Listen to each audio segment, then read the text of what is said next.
I wanted to ask you, Gerard, because I know you're across this as well, right? This situation in Ballarat that we've talked about for a long time on this show, which is these power distribution cables, which are going to go all the way over prime agricultural land, all to make sure that people in woke bits of Melbourne feel better about where their energy comes from. The state Liberal Party in Victoria is saying they won't go ahead with this, or they won't do it in the same way if they get elected. What's your thoughts, again, about these ideas where they double down on a new energy solution and bugger the consequences of how that gets transmitted from one part of the state to the other and the farmland that's underneath it? Well, Paul, this is where the pipe dream of the renewable energy advocates basically come crashing down in a ball of flames. And unfortunately, it's on our pristine farmland.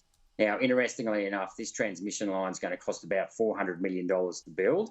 So that's going to end up costing taxpayers more. But this is just the tip of the iceberg, because in order to we're only at 20% renewable energy now. These guys want to get it above 50%.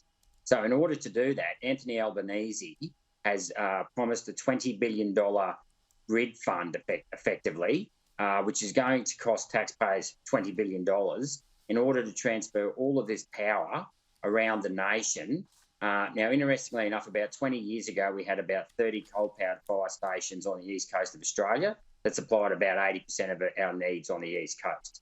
When you move to solar and wind, you are going to need not just a lot more smaller generation, but you're going to need more transmission, which costs a lot. And Albanese is talking about $20 billion, more storage, so lots more batteries, more security because the energy is going up and down, frequency control, inertia control, and then you're going to have to recycle it all, which, as the head of the CSIRO told me in estimates, costs 3 times more than the cost of the metals going into batteries. So, it's not going to be pretty. When reality hits the pipe dream of the renewables hits reality, it's going to end up in tears. Well, don't forget the CSIRO report. $1 trillion would be the total cost to changing the electricity grid. I repeat, $1 trillion. That, of course, just gets blown away.